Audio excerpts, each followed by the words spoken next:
happy to be with you,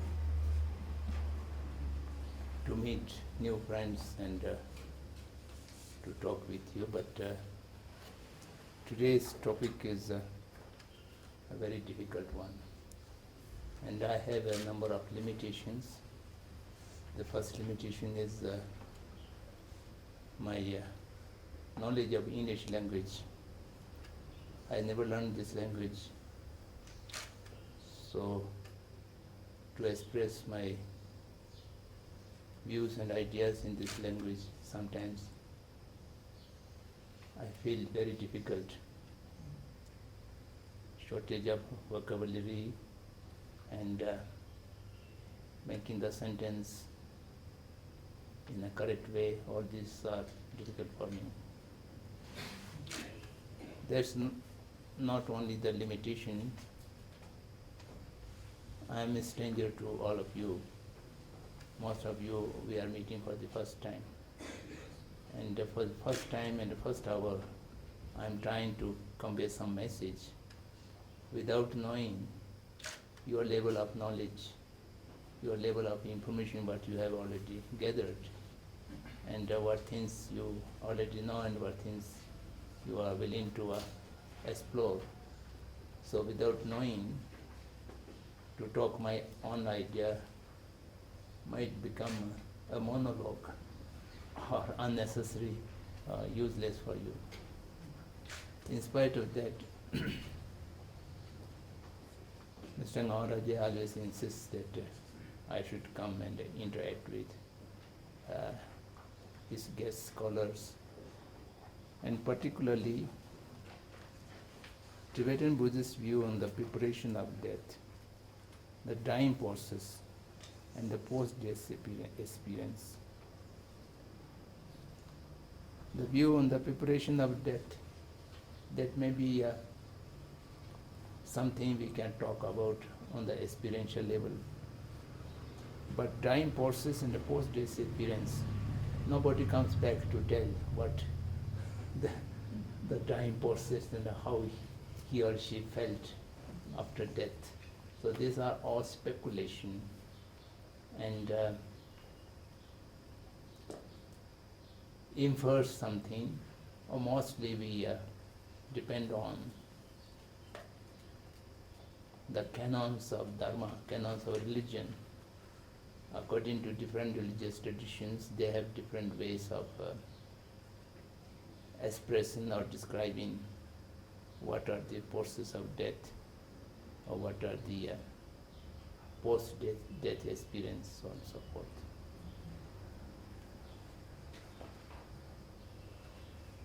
So these things which are described in the religious canons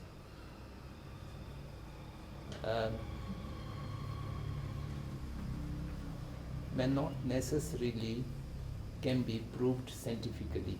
Mm-hmm. I don't say they are untruth, but the scientific methods are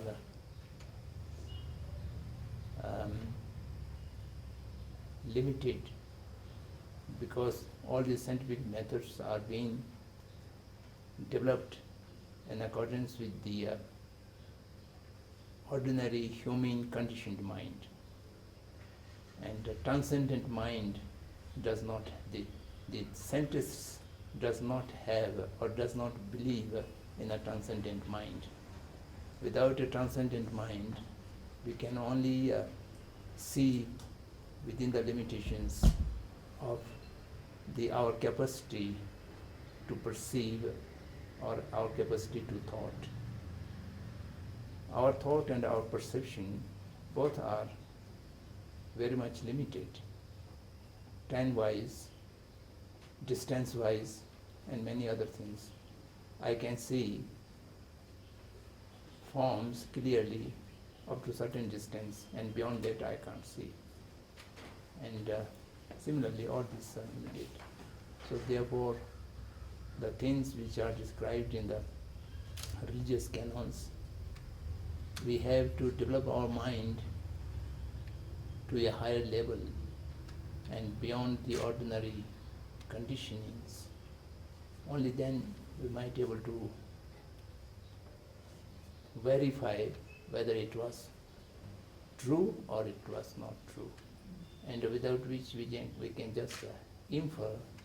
Otherwise, there might be something can be proved or similar with the scientific findings, but most of them may not be able to prove scientifically. And things which are not verifiable by scientific method or scientific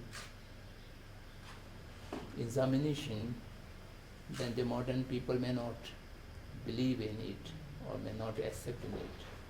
So something which is unacceptable, then there is not much use to talk about. In spite of that,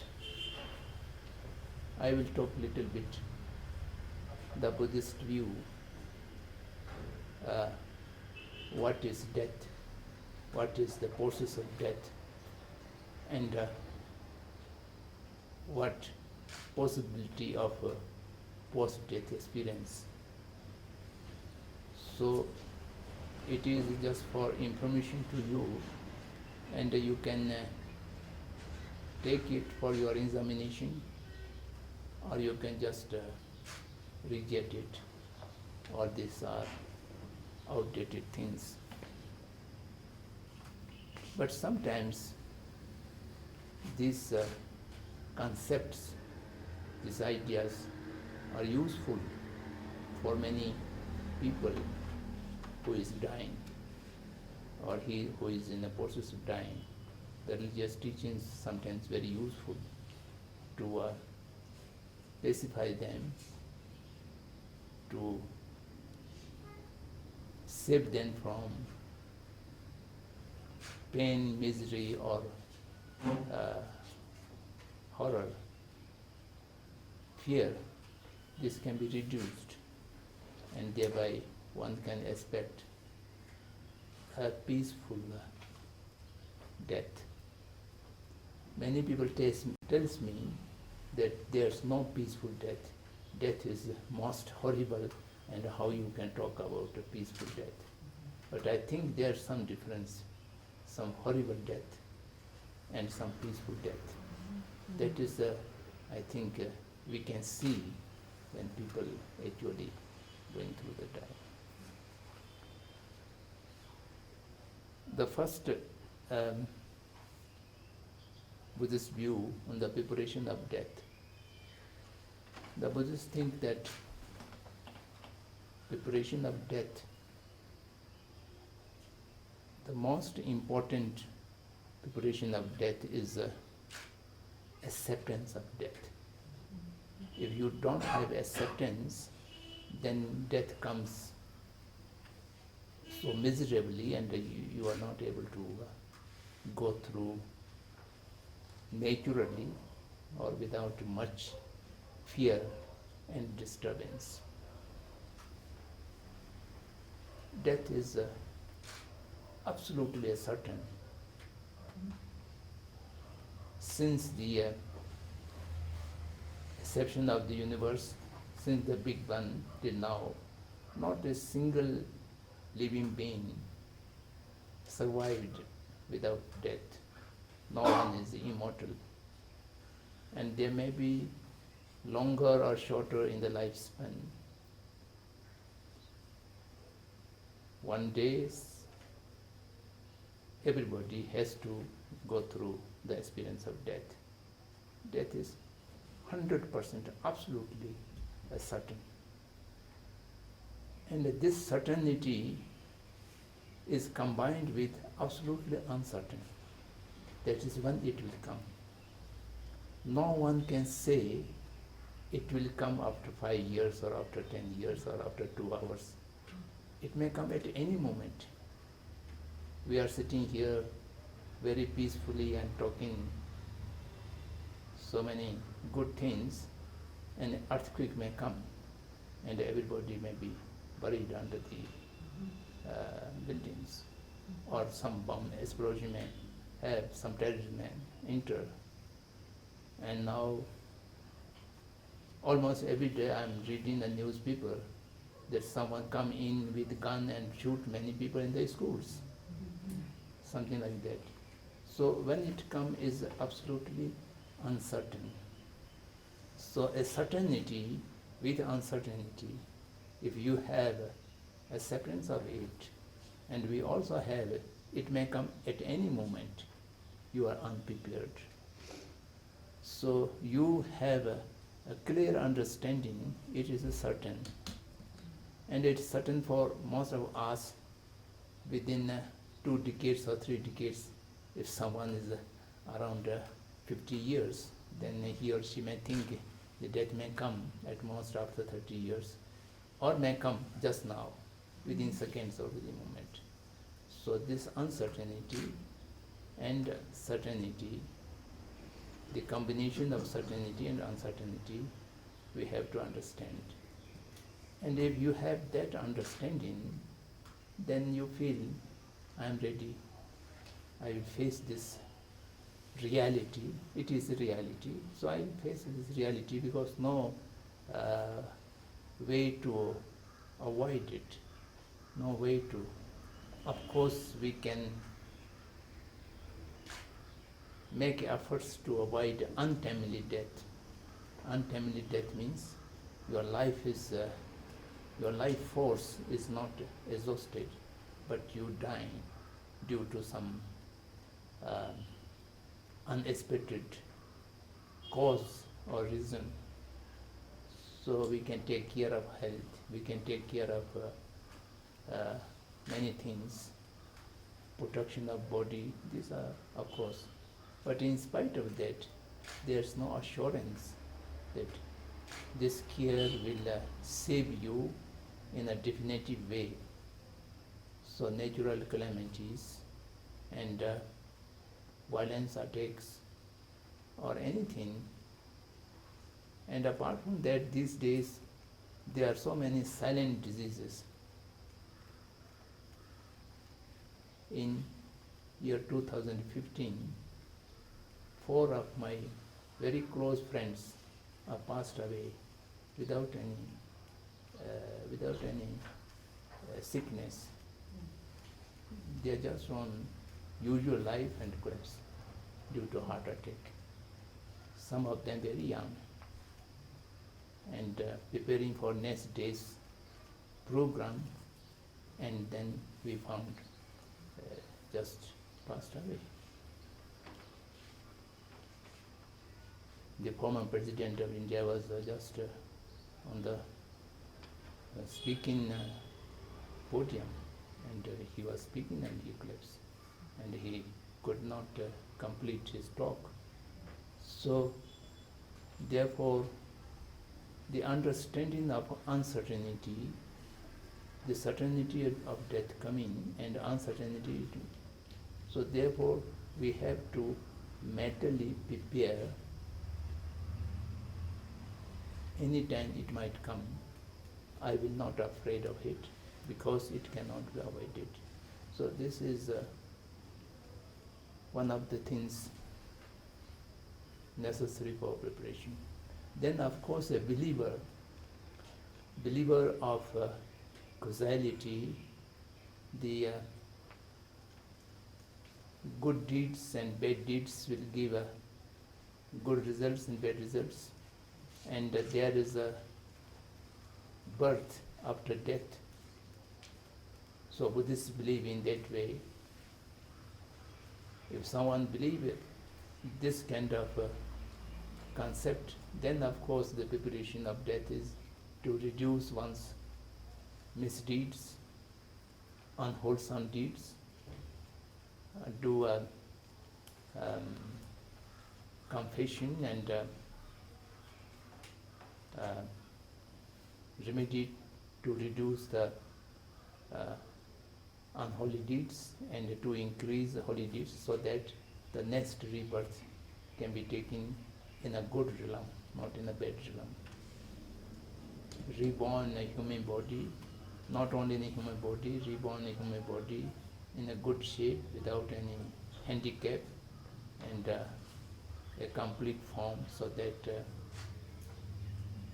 uh, proper human behavior and human objectives maybe could be achieved. So this kind of thing.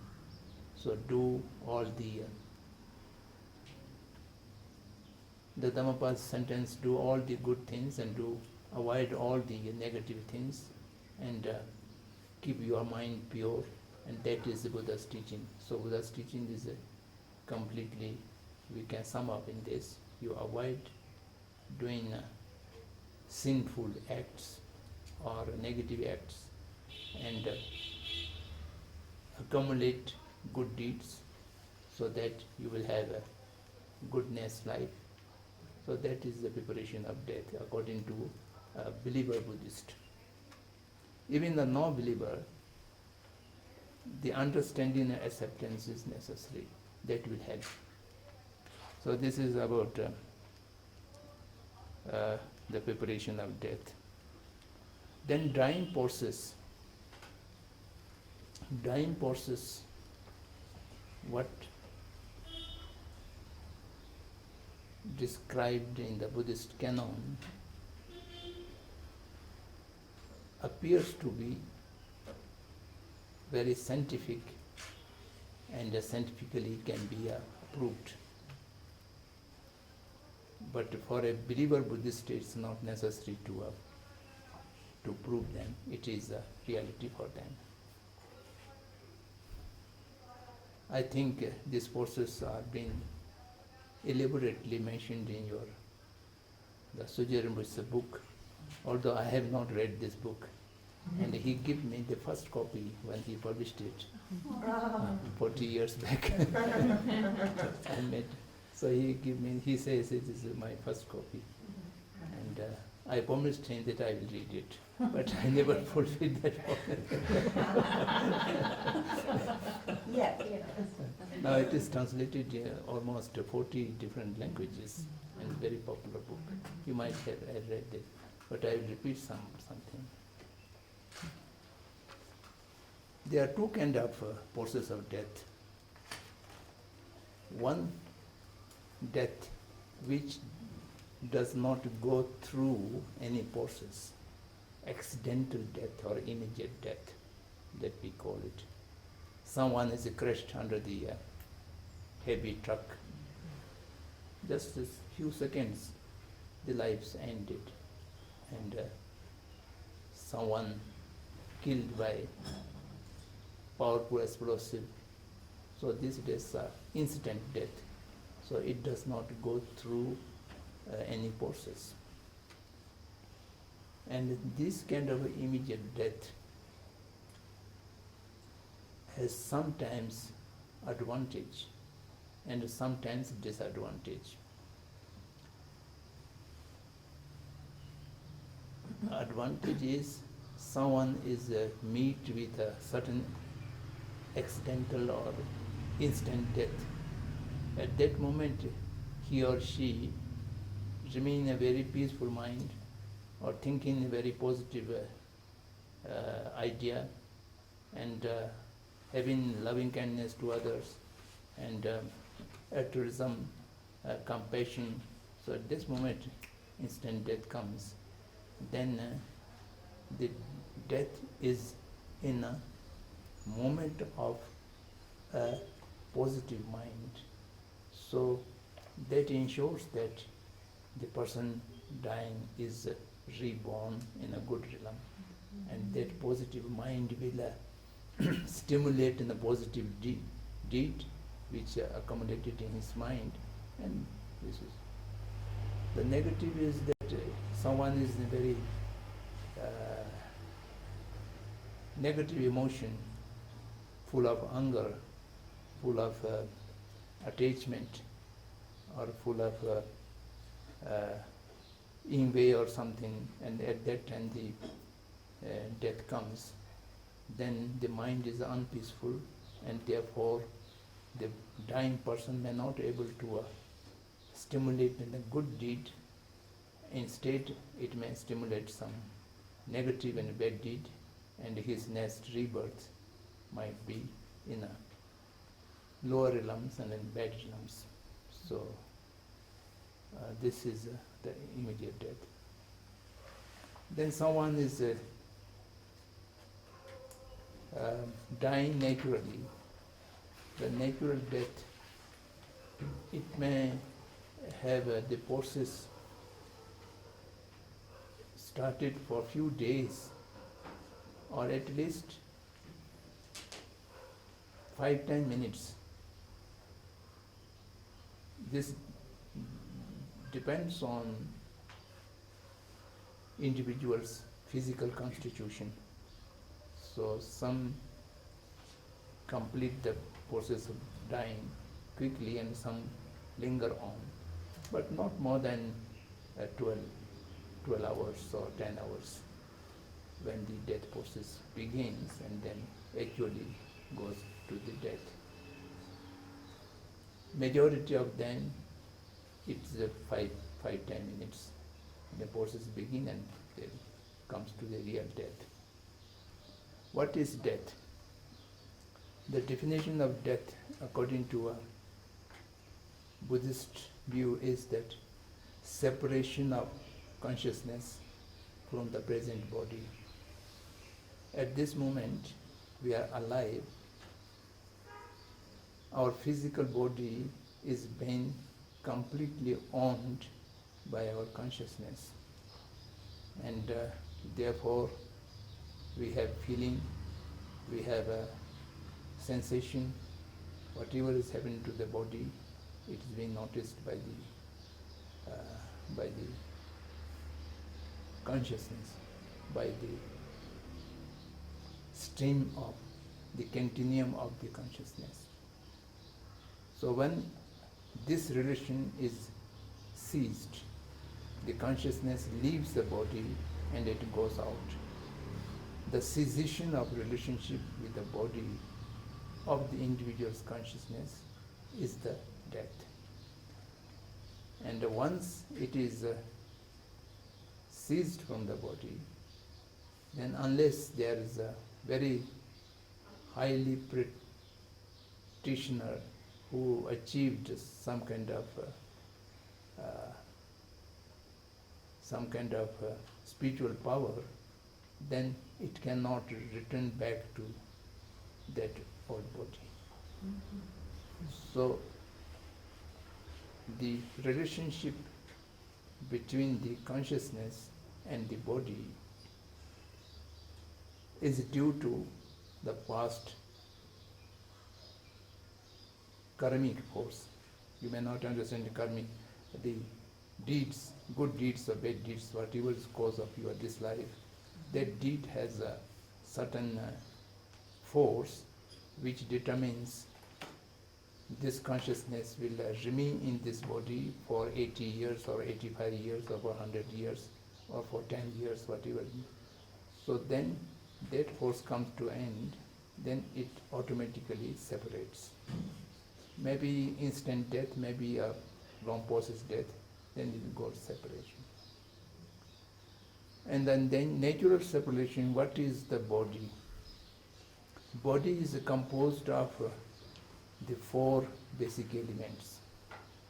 The entire universe is composed of 4 elements: the earth, the water, the fire, and the wind.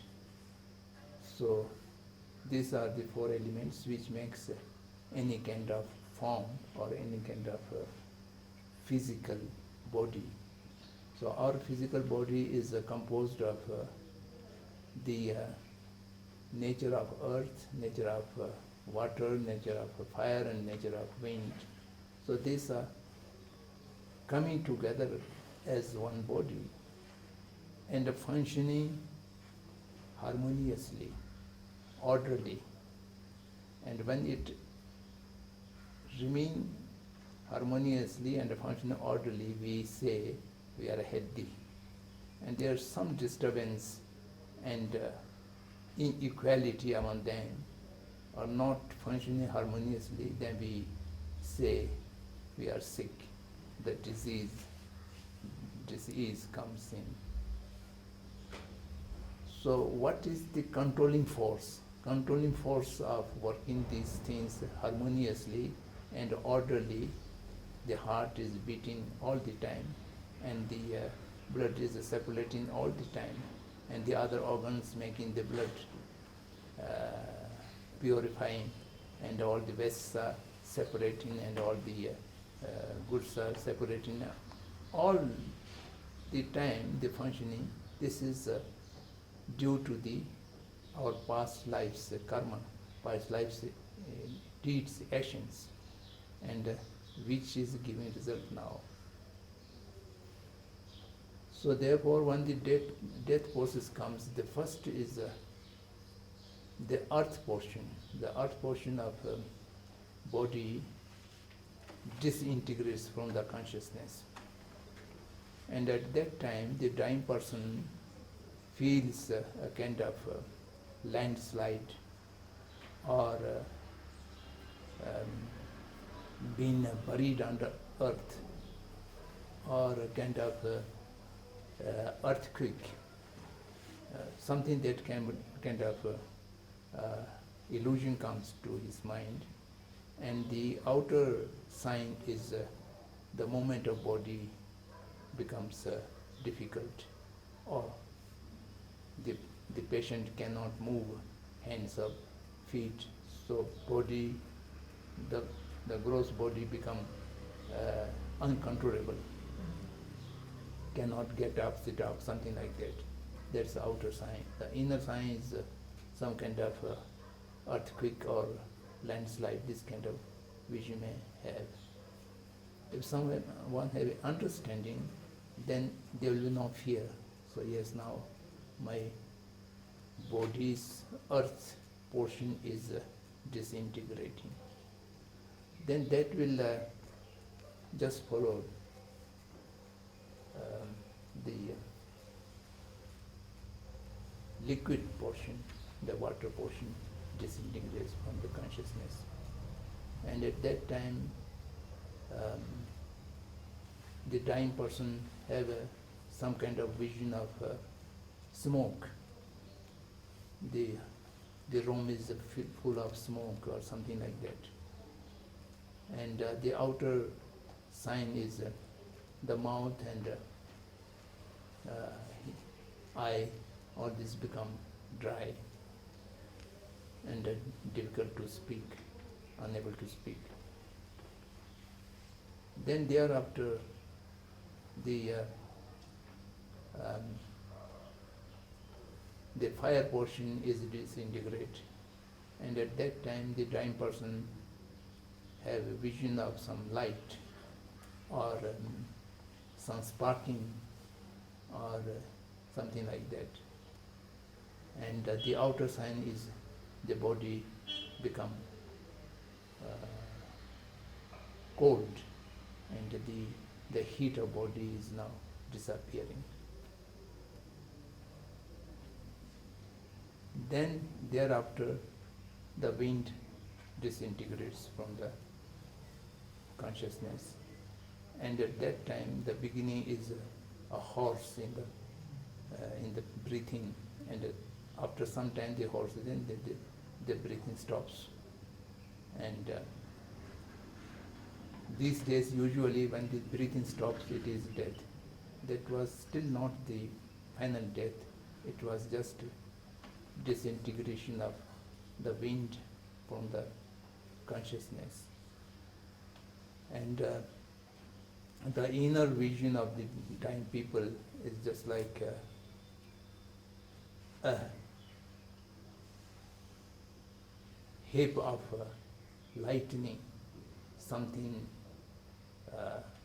yellow reddish. It may be a flame of candle, something like it comes in the image in the mind, and then the breathing stops. Still the consciousness is in the body. And now the wind stops, then what is the vehicle, or what is the basis of the consciousness still in the body?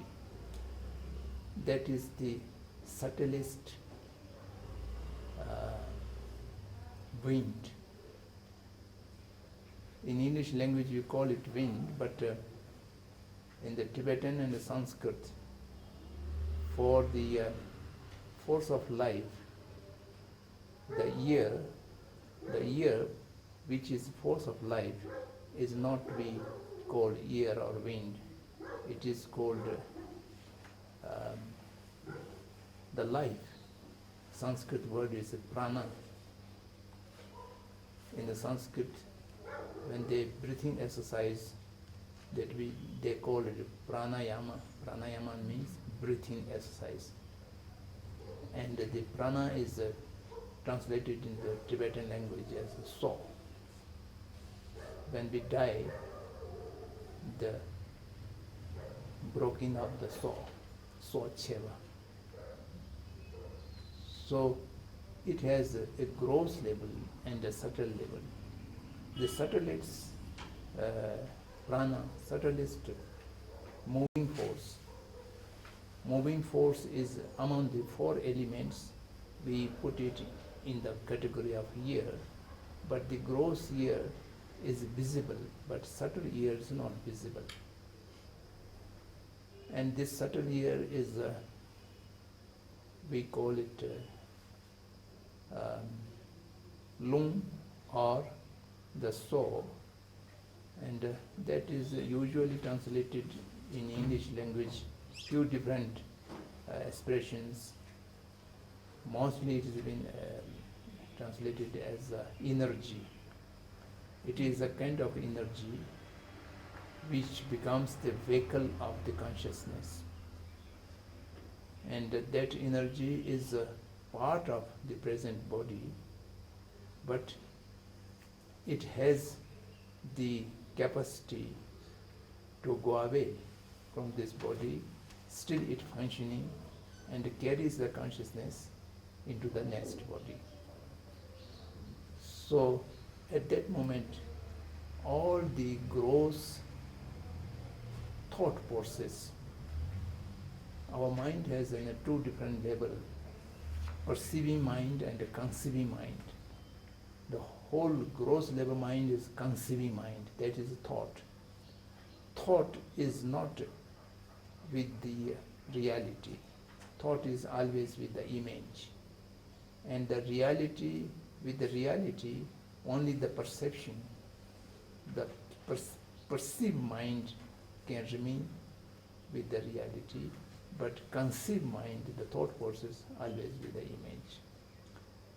When the earth, the fire, the liquid, all disintegrate from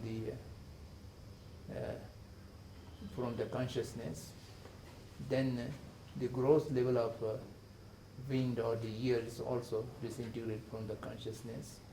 Then the subtlest energy with the consciousness is thought free, no thought process, no sensory perception. The only inner perception is seeing oneself. The consciousness is seeing the consciousness itself. So that moment is called death.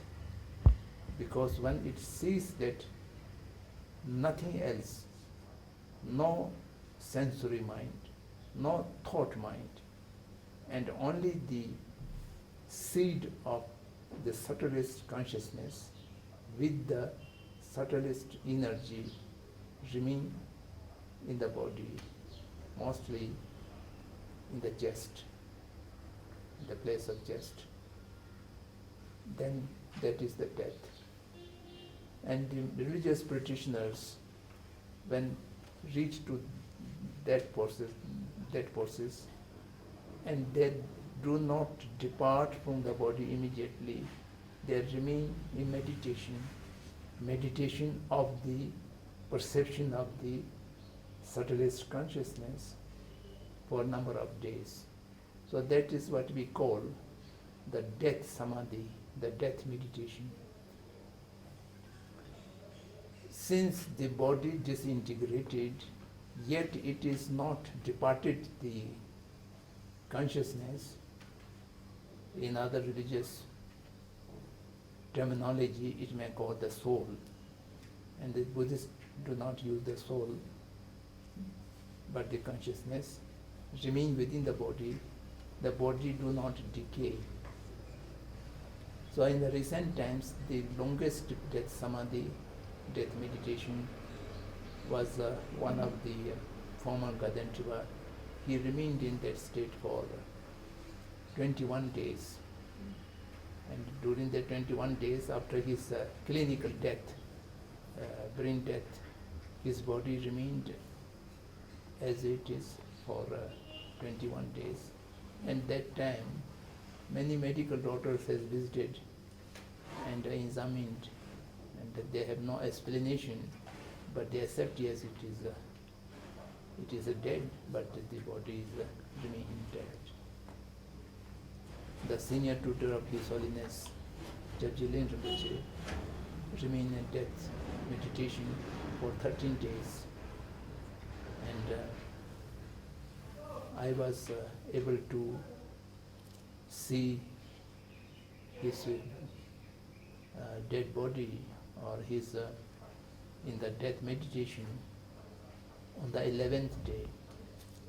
And on the 11th day, as if he just will spoke now, the facial expression and body absolutely fresh and clear.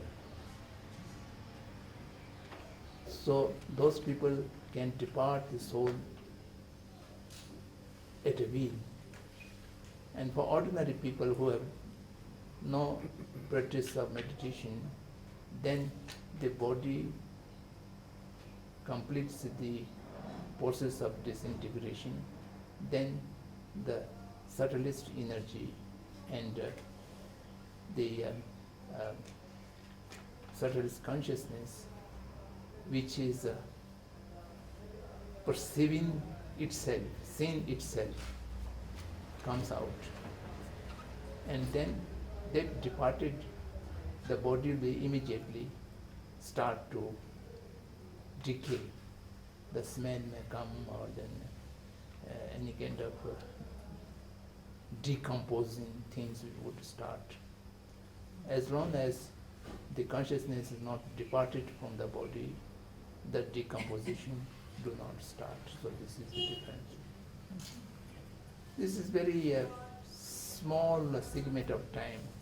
Immediately this body goes and the consciousness comes out, then there will be an intermediary body that may also be talked about in this book. The intermediary body is not a gross body, it is a metal body, we call it subtle body or metal body, which does not have any gross form. So there's no hindrance, it can go through the walls or everywhere. So then that will search for the next body to be reborn. So this is a brief account of process of dying or process of death. Then once the consciousness comes out of the old body, there will be no process. Immediately the intermediate body will form due to the force of the past deed, and in that the consciousness will enter. Then as soon as consciousness enters into the intermediate body, then the perception of the subtle consciousness loses the scene of itself. Then thought process will remain. The intermediate body has all the organs, and it can see, it can hear, it can smell, or it can taste, it can touch, and it can think. So the sensory mind and the thought process will come, and then it goes through searching for the next rebirth, and it may take some time, it may find immediately, so that differs from person to person. Now, Buddhist view, what is the important when death process begins? When death process begins, the important thing is the dying person could choose and stimulate a positive deed so that his dying process is also peaceful, and after death he or she might be able to take a rebirth in a good realm. So for that, the dying person should not, in the negative emotions, should not be in a fear, should not be in a anxiety, should not be in a anger or jealousy, or all the negative things should not appear. So to console the dying person and create an atmosphere of peacefulness, and try to create a feeling of comfort and being cared. So being cared is one of the basic source not to engage into negative emotions and engage into the positive emotions. So the dying person should not be reminded any bad incident, or should not reminded very loving things which may create an attachment. If there is a forceful attachment at the time of dying, then that necessarily creates a fear of losing the thing to which the person is attached.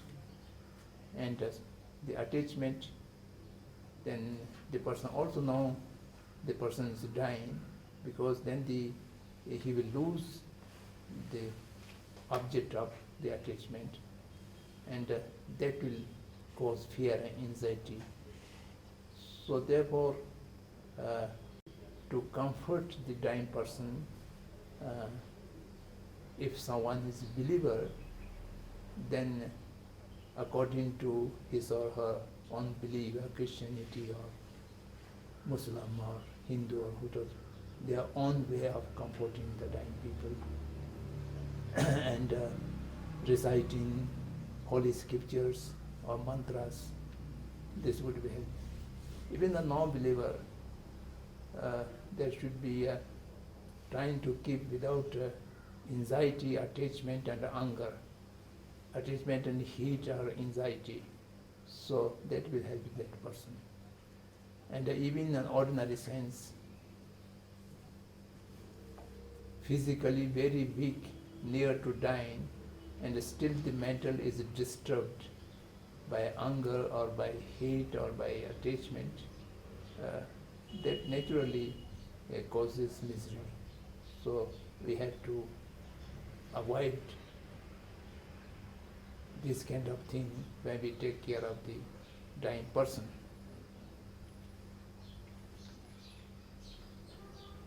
I think I'll stop here, because there's no time to go into further details. Instead of that,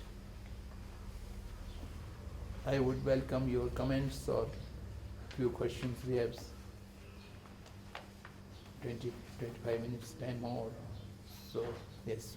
This was wonderful. Thank you so much. Thank you so much for being here. I primarily have a practice where I work with psychiatric, depression, anxiety, the scope of that, have been for about 25 years. And I'm schooled and have done many, many different things to help, whether it's energy work, hypnosis. What I found most helpful is bringing in more Buddhist understanding. That's given much more peace to the people that I work with. One thing that I'm curious about, though, what I get many, many times is a complex grief response from those who are living, in particular when it is a parent who has had a child who has died, whether it be a baby who has only lived a little time, or a child who premature, or a child of any age who has died before what one would consider the natural time. So what I'm wondering is there any Buddhist explanation or understanding of what it necessarily means about the individual, the parent? Does it mean anything at all? Or does it mean, and what does it mean about the child who was innocent and has succumbed to an early death, be it accidental or through a disease?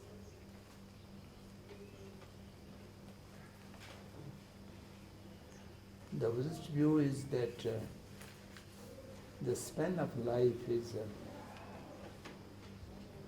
differ from person to person. And as I mentioned before, the time of coming the death is uncertain. So it can come just after the conceiving the person. It may conceive and lived in that conception for few hours or few minutes, then die there. This is also possible. When the time of taking birth means not delivery. Taking birth means the consciousness is entering into the body at the time of conception, and the force of the previous life's deed, the karmic force, it may be very strong, it may be very weak. So it depends on what kind of force which creates this birth. And it is forceful and positive, then it can create 100 years of lifespan, and the person may born and live and then die after 100 years. And that force is weak, and it may create a few hours of life, and then again die, and then again this recycle, they have to find some other body. So therefore,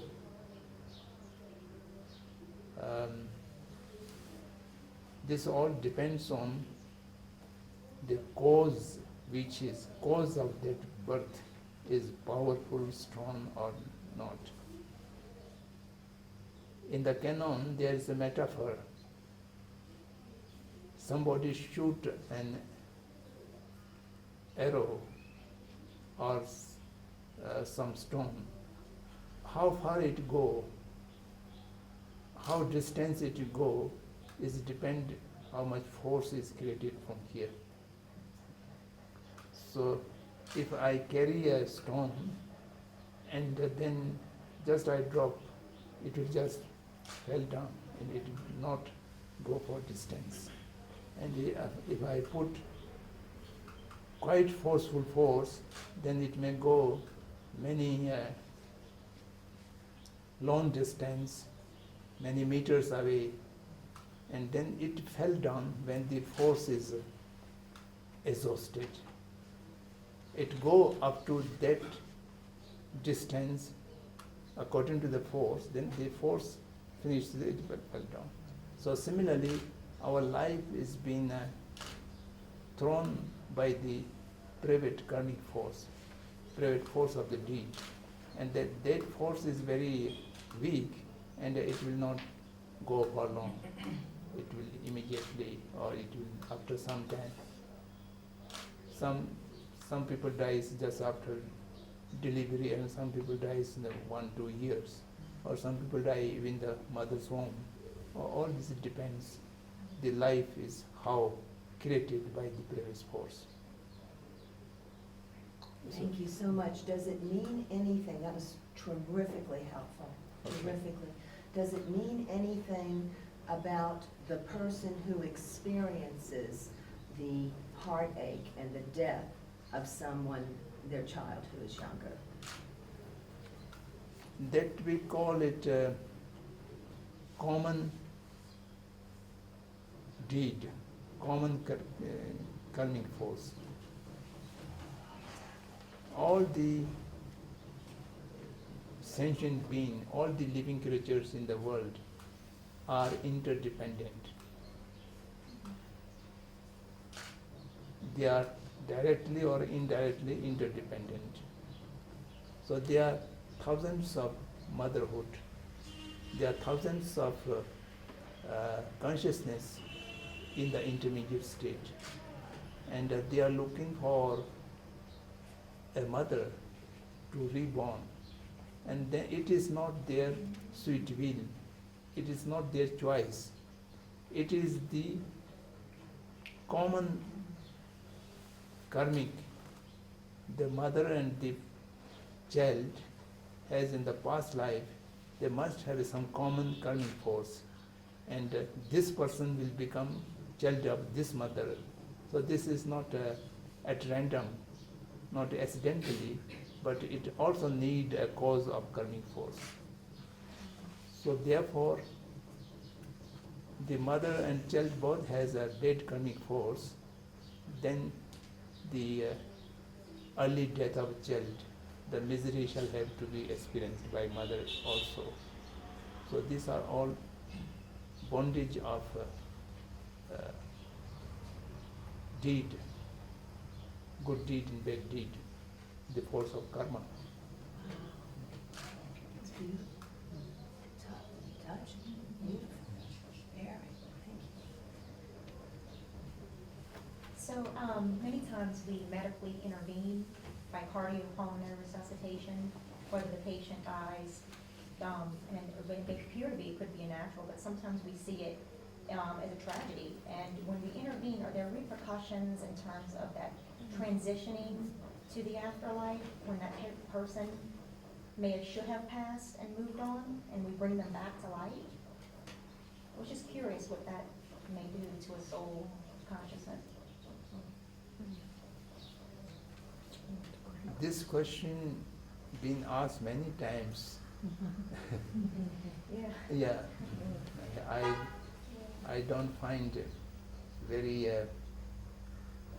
decisive answer to this, but what the Buddhist people view, the artificial prolonging of life with ventilation and so many medical instruments which can prolong the process of death. And prolonging the process of death may not necessarily able to revive the patient and come back to health. That is quite rare, but it can happen. And the prolonging death is also, we believe, it needs some karmic force. If a patient has a force of karma, can live few more days, then the artificial things will help. And if the karma is exhausted, whatever you may put, you may not able to prolong the life. So the prolonging the life will help the dying person or not, that is very difficult to answer.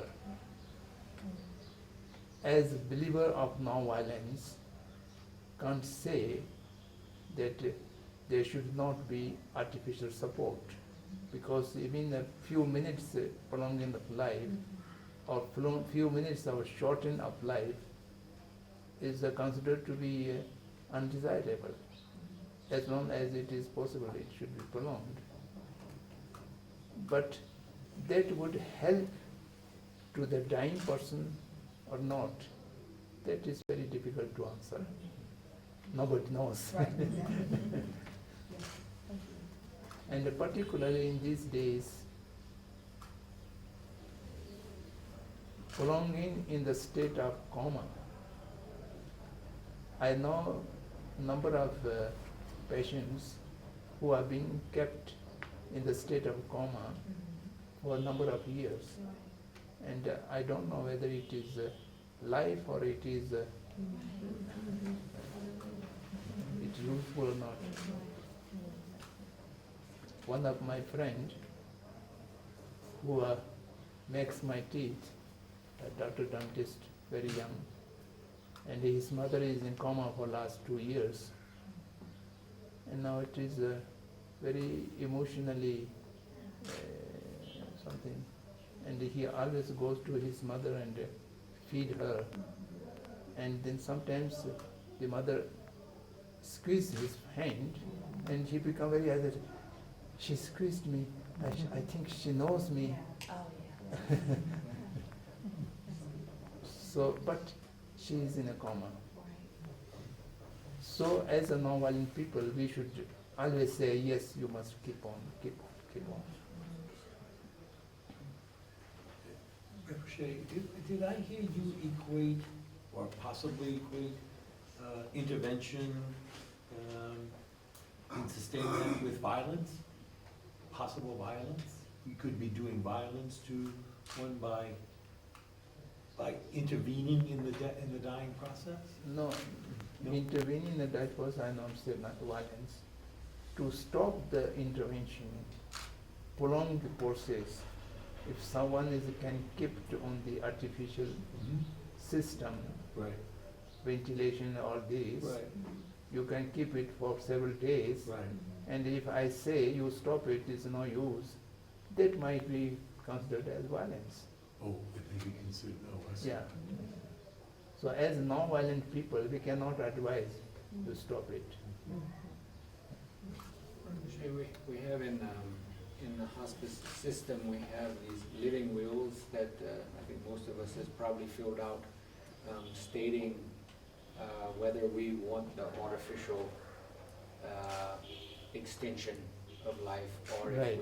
we don't Right, want yes, that. yes, yes. I'm just wondering, would, from the Buddhist perspective, would it be something that a Buddhist view person would want a living will and say, "No, I want to die naturally when the time comes," or do every?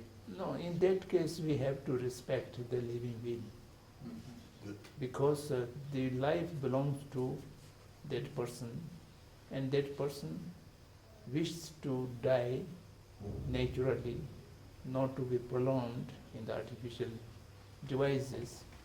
Then, of course, we try to save that person as long as possible by medication or by other cares. But when it process of death comes, then the artificial support should not be given. That the living will should be respected.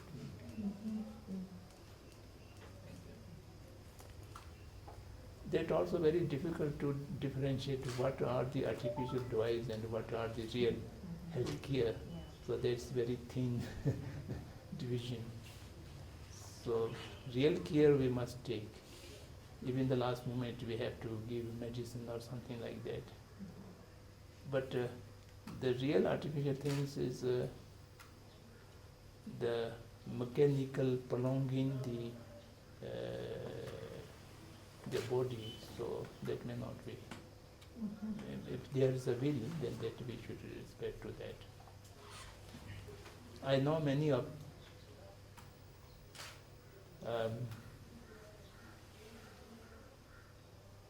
enlightened people, they always say, I should not put on this artificial supports. So that need to be respected. Professor, I have a question. Sometimes we give medications to people who are physically suffering, and it alters their consciousness. Is there a clear Buddhist distinction between the choices of physical pain and altered consciousness versus pain and being conscious? I couldn't understand your question. Pain and? So if we give medicine to someone in pain, they sometimes get sleepy and have altered consciousness. Is there a clear choice between that state and being conscious but in pain? That is also difficult to answer. Most of the painkiller medication, I experienced that it does not reduce the pain. It does not reduce the physical pain, but it put a barrier, the consciousness to feel it. So the painkiller medicines put a barrier between the feeling and the pain. And we are not feeling the pain, but the pain is there. So this debate was going on for a long time. My great friend, great philosopher, Jiddu Krishnamurti, was died due to pancreatic cancer. And near to his death, he was giving lot of painkiller, and that dilutes his clarity of mind. And after his passing away, his last speeches are sometimes inconsistent. And now after his death, many his followers say it was wrong. He was giving so much morphine and painkiller, so therefore his last speeches are not that clarity as he used to speak. And other people says it was absolutely necessary, without which he would be suffered a great deal, and he may not even able to speak for the last time. So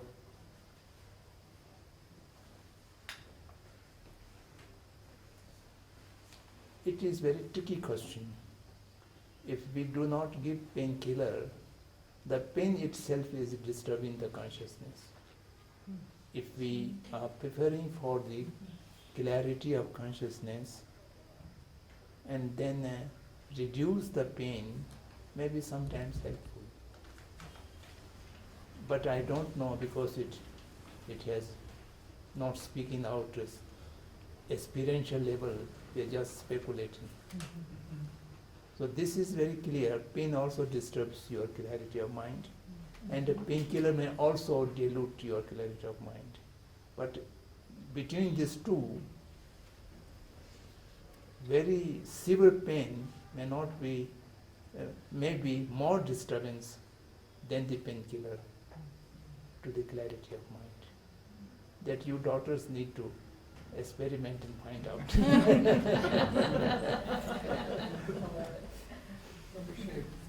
For the non-practitioner, how important is clarity of mind? Not understanding the saying when we die as a non-practitioner and a non-advanced being. You are right. For non-practitioner, the suffering of pain and the clarity of mind, one is not practitioner and not going to anything do positively by the clarity of mind, then less pain is better.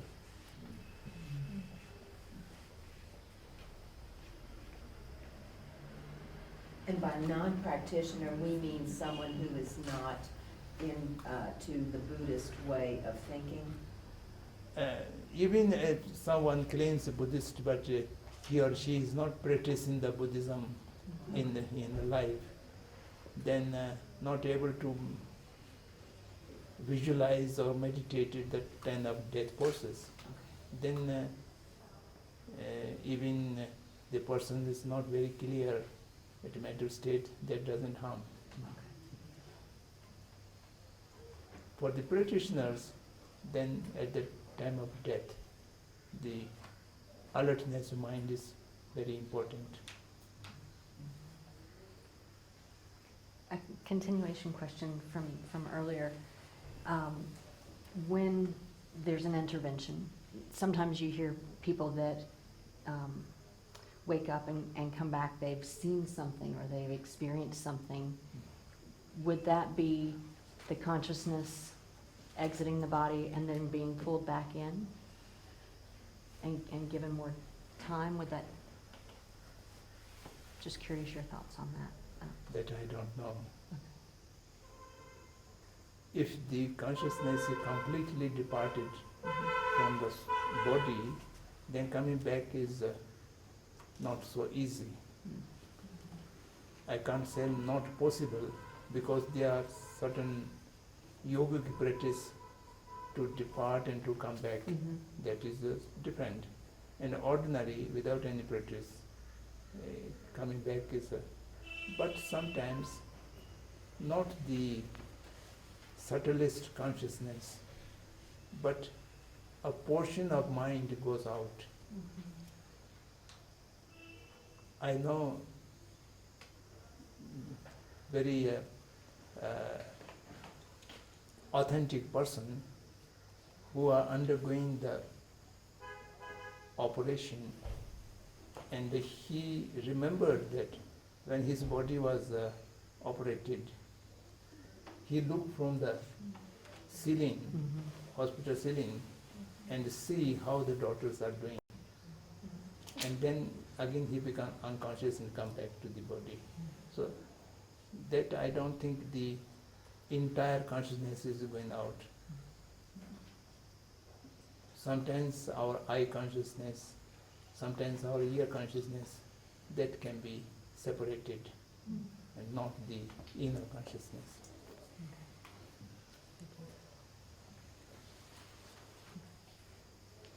One last question if we have time.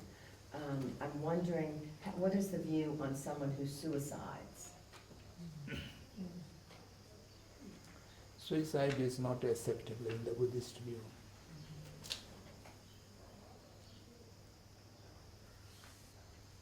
Suicide is not a full form of killing, but it is in the category of killing. I'm sorry, it's what? In the category of killing. Ah, It is not a full form of killing. As we Buddhist says, the full form of killing deed is someone other than oneself, the object of killing. So therefore the suicide is not a 100% or full form of killing, but it is just like killing, in the category of killing. sure.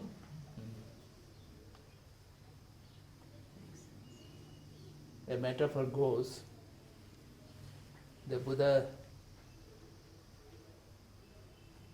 forbidding the monks not to hit to any other person, not to hit to any other person by any object. So this is one rule. Then some monk have pick up very thin grass, and that very thin grass is jokingly hit into some other one. And then the debate starts, it is breaking of the rule or it is not breaking of the rule. A thin grass cannot hit anyone, cannot cause any pain to anyone. But the action of just doing this is in the category of hitting, that also should not do. So similarly, the suicide is not taking away life from someone else, but his or her own life is being destroyed. So this is in the category of killing. So therefore, it is not approved.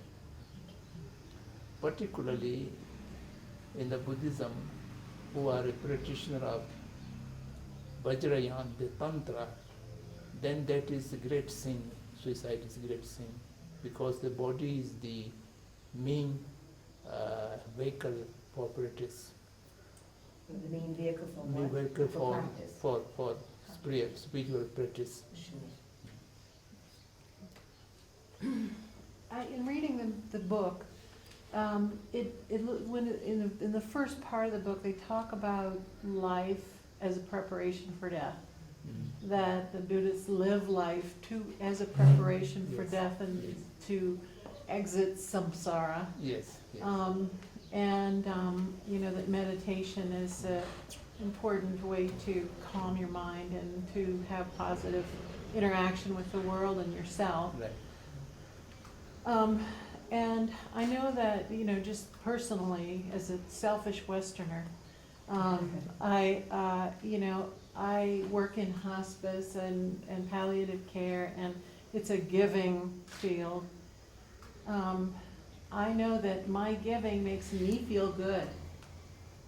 And I'm aware that there are opportunities for me to give when I don't give.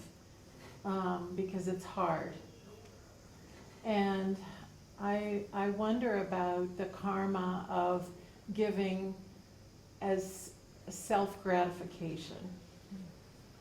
Do you understand what I mean? Good question. To be too much.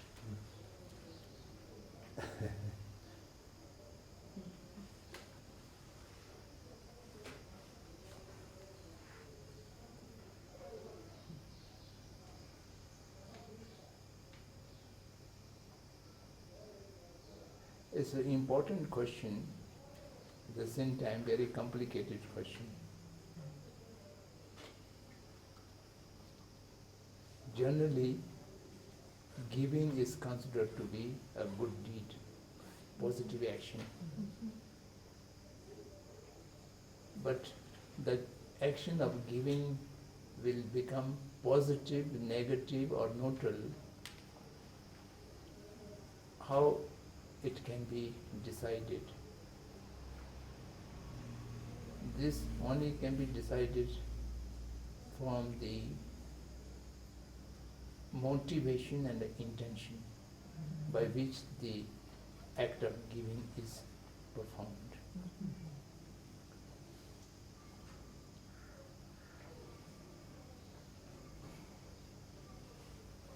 The motivation is entirely a selfish one.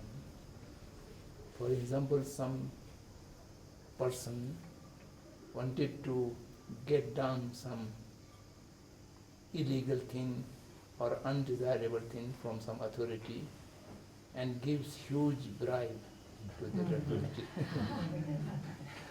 This is all giving. Yes. You are giving something, but the intention is completely negative.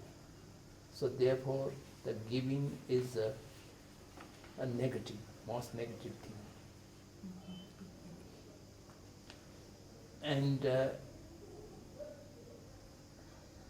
similarly, you are giving some sweet to the children just to keep quiet, not to disturb you.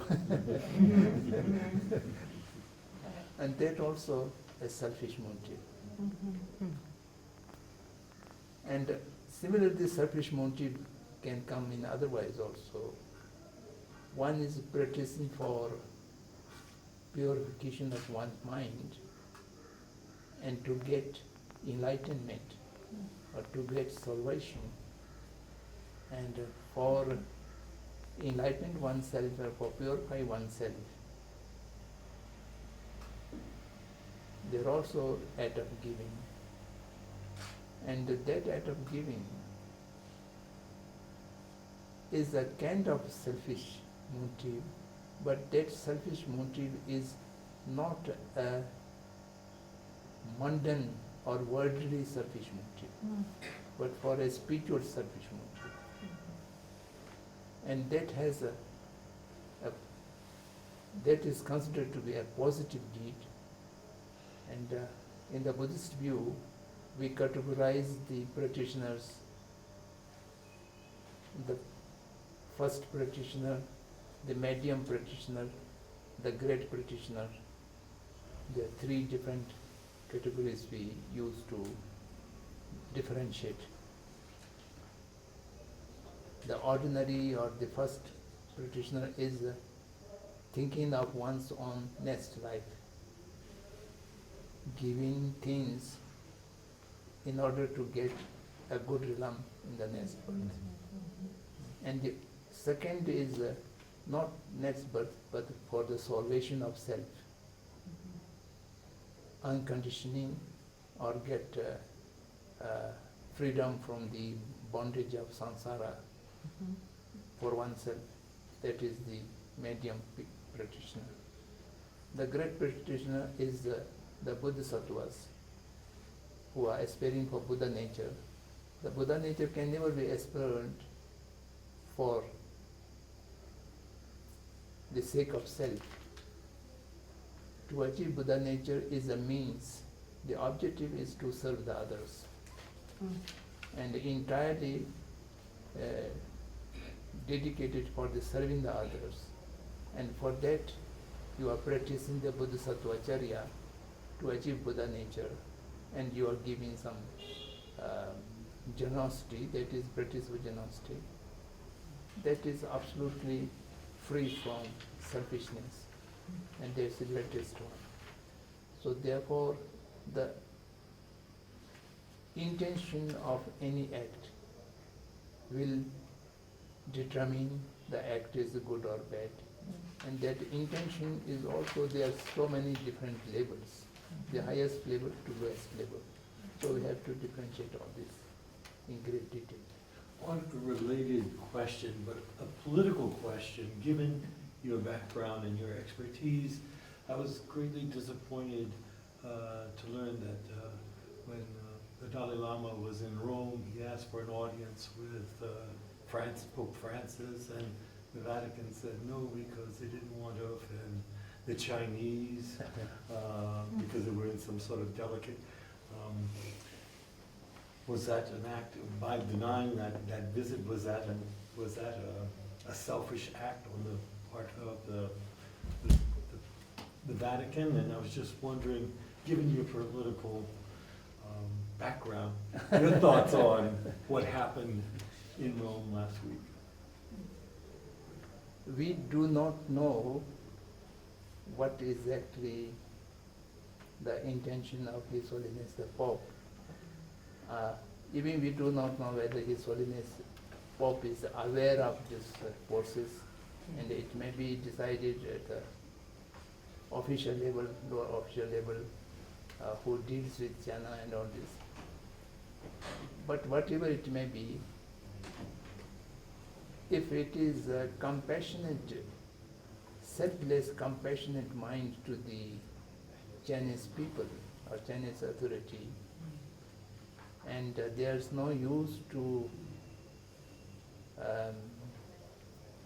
hurt these people, I better to keep distance with His Holiness the Dalai Lama, entirely for the sake of unhurting the Chinese people, then it's not selfish. But it can also be selfish. I have to take some benefit from the Chinese, therefore I don't want to hurt them. Then it becomes selfish. So nobody can judge what was the real.